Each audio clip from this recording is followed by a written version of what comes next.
Halo, apa kabar semuanya? Semoga sehat selalu. Kali ini saya akan memberikan informasi tentang ikan koi. Ikan koi mulai dikenal luas oleh masyarakat karena orang Jepang yang senang memeliharanya dan memasarkannya ke berbagai negara. Hal tersebut dikarenakan tidak hanya sebagai simbol persahabatan yang abadi serta cinta yang tulus, masyarakat Jepang juga percaya bahwa jenis ikan satu ini dapat mendatangkan keberuntungan. Namun, untuk di Indonesia itu sendiri budidaya ikan koi mulai populer sejak tahun 1960, yakni ketika Presiden Soekarno diberi hadiah ikan koi oleh pemimpin Cina pada masa itu, yang kemudian ikan koi tersebut ia berikan kepada para budidaya ternak ikan koi beserta ikan-ikan lainnya yang terletak di Batu, Jawa Timur, untuk dikembangbiakan. Nah, benih inilah yang sekaligus menjadi asal mula budidaya ternak ikan koi yang dilakukan oleh masyarakat lokal.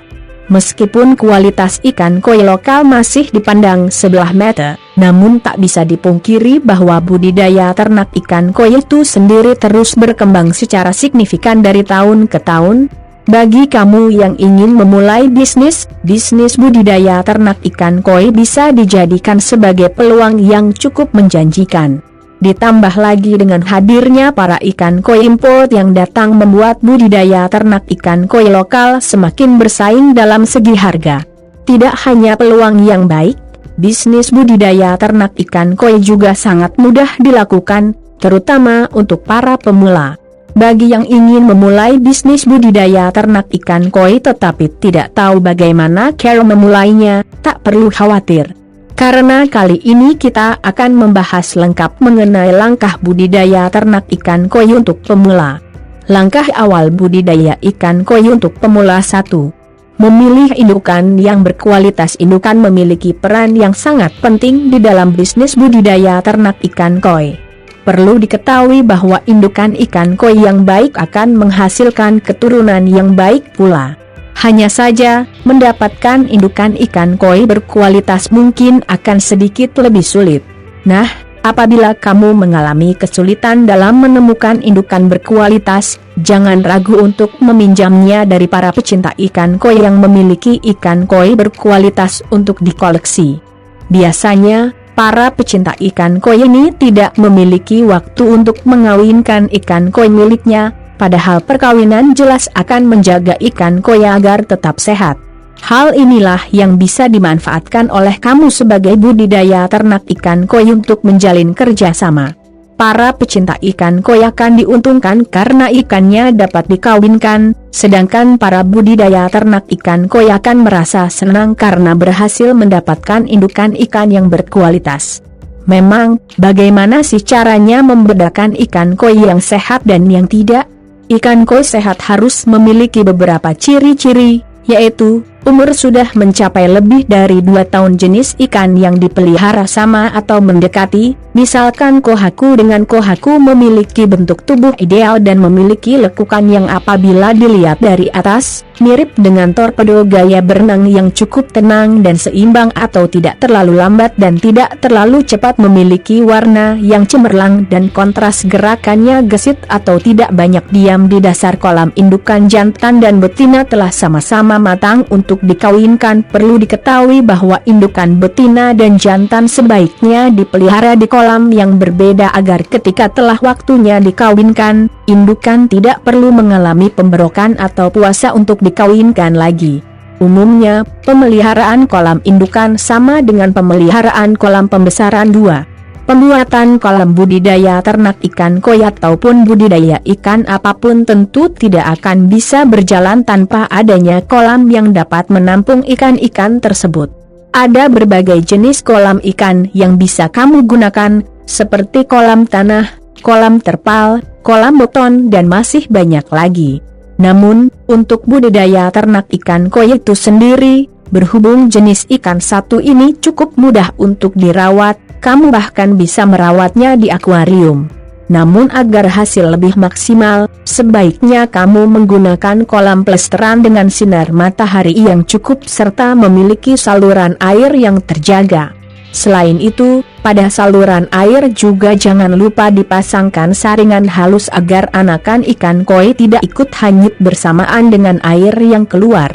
Idealnya, kolam air untuk budidaya ikan koi memiliki ukuran setidaknya 3-6 meter dengan kedalaman 60 cm dan ketinggian air 40 cm. Tidak hanya itu saja, sebaiknya kolam air yang sudah dibuat dibiarkan benar-benar kering terlebih dahulu selama beberapa hari sebelum diisi oleh air, agar kolam tersebut terhindari dari bahan-bahan kimia yang terdapat di dalam semen. Setelah kering, barulah kamu bisa memasukkan air. Namun, air tersebut juga harus diendapkan dulu kurang lebih selama 24 jam sebelum mulai memasukkan indukan koi. Jangan lupa juga untuk menyediakan kakaban yang bisa dijadikan sebagai wadah untuk meletakkan telur-telur ikan koi 3. Tahapan pemijahan sebenarnya seluruh tahapan yang terdapat di dalam prosesi budidaya ternak ikan koi sangatlah penting dalam menentukan keberhasilan budidaya ternak ikan koi itu sendiri, termasuk dengan tahap pemijahan. Tahap 1 ini tak kalah pentingnya dalam menentukan keberhasilan bisnis budidaya ternak ikan koi yang kamu jalani. Untuk meminimalisir kegagalan, kamu sebaiknya menyediakan pejantan lebih dari 1, untuk menghindari salah satu penjantan dalam kondisi yang tidak sehat. Setidaknya, sediakanlah indukan jantan sebanyak 3 hingga 5 ekor. Setelah seluruh persiapan telah selesai, maka waktunya untuk memasukkan induk betina ke dalam kolam pemijahan terlebih dahulu kurang lebih sekitar jam pukul 4 sore. Kemudian setelah menunggu 3-5 jam, barulah mulai memasukkan induk jantan ke dalam kolam. Prosesi pemijahan itu sendiri biasanya akan berlangsung pada tengah malam. Di dalam prosesi pemijahan di budidaya ternak ikan koi, indukan betina akan mengelilingi kolam sedangkan seng jantan akan mengikuti di belakang dengan sesekali menempelkan badannya pada betina. Berikut adalah cara budidaya ternak ikan koi di dalam tahap pemijahan yang harus kamu ketahui, yaitu, proses pertama, betina akan mengeluarkan telur yang diikuti dengan pejantan yang mengeluarkan sperma. Biasanya, telur yang telah dibuahi akan menempel pada kakaban atau tanaman air dan perkawinan selesai pada pagi hari. Setelah itu, segeralah pisahkan induk dari kolam pemijahan agar telur-telur selamat dari kemungkinan dimangsa oleh induknya sendiri. Di dalam proses penetasan larva, butuh ketelitian secara akurat terhadap suhu air. Apabila suhu air terlalu dingin, maka larva akan lama untuk menetas, sedangkan apabila suhu air terlalu panas, larva justru akan lebih cepat membusuk. Maka dari itu, usahakanlah untuk mengatur suhu air secara akurat dan ideal. Telur akan menetas kurang lebih selama 48 jam.